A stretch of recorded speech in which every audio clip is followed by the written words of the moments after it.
This is IGN. A thematically loaded season that can't quite stick the landing.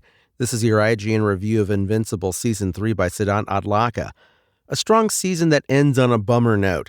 Invincible Season 3 nudges several plots and characters forward, albeit incrementally. However, it never really brings it all home. Looking back, its numerous threads, even the most powerful ones, remain unwoven and dangle out the side of an awkward, unfinished tapestry.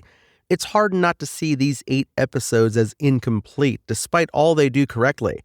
There's much to be praised in Season 3, including its confrontation of Mark/Invincible's godlike powers. The vengeful Aaron Paul-voiced supervillain Powerplex plays a key part in this, and his mission to make Invincible pay for the destruction of Chicago prompts some intriguing, lingering questions. Will learning about Nolan/Omni-Man's actions on Earth shape Oliver's rosy view of his father? How will Mark walk the fine line between people's ire towards Nolan and his own forgiveness? And what should be done with the series' most dangerous supervillains? Oliver, for one, is in favor of killing them. At times, Mark is too, but his role in causing so much death pulls him in one direction, while his faith in locking people up and throwing away the key tugs him in another. Mark technically reaches a conclusion by the end of the subpar, thematically incoherent finale, I Thought You'd Never Shut Up, but the dilemma he faces there, courtesy of an all-powerful, otherworldly being posing a threat to his loved ones, friends, and colleagues, isn't really connected to what's tearing him up inside.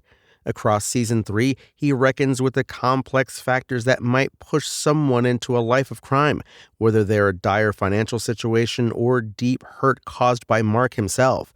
Concluding that arc by pitting him against a genocidal conqueror gives rise to far less rigorous drama, but at least it leads to Mark concluding the season having made a concrete decision about his own heroism. This season's high points typically involve things the show has never really done before, like the Cecil-centric flashback, A Deal with the Devil. That one-off not only gives us vital background on the GDA boss, but it also fleshes out his complicated moral code.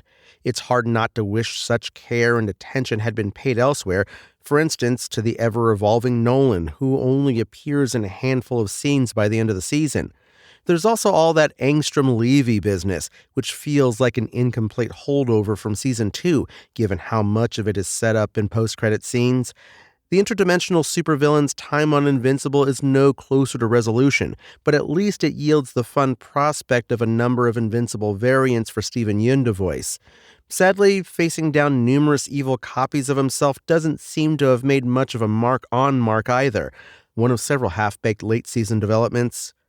Mark's mother, Debbie, remains the heart and soul of Invincible, a regular person trying to exist between the worlds of the everyday and the superheroic.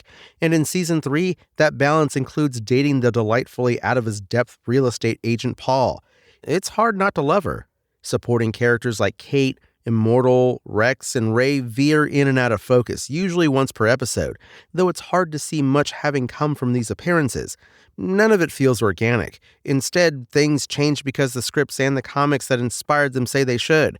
Between these mechanical, linear steps and Mark's sulking and indecisiveness, Invincible's third season can sometimes feel like it's running in place.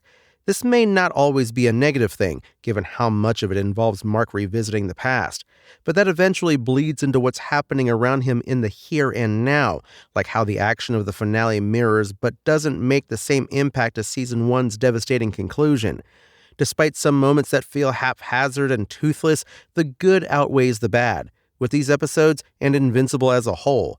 Much of this success rests on the series' depth of character and the way it makes us feel for its heroes and villains, super or not. Those qualities have been taken for granted in recent episodes. It's only a matter of time, one hopes, that Invincible gets back on track with a more focused story and a more coherent structure. With powerful themes that don't fully cohere, Invincible's third season makes for a fun and interesting, but not always satisfying watch. A lot happens in these episodes. Mark wrestles with the ethics of killing, other characters die or nearly die, and new villains arrive from other galaxies or dimensions, even though little of it feels conclusive. The door is left open to several possible developments, especially when it comes to Mark's evolving morality, despite the season not being focused enough to bring each of them home. Invincible Season 3's IGN score? 7 out of 10. Thanks for listening to IGN. My name is Tony Jackson, and for the latest updates on Invincible, visit us at IGN.com. Spoken Layer.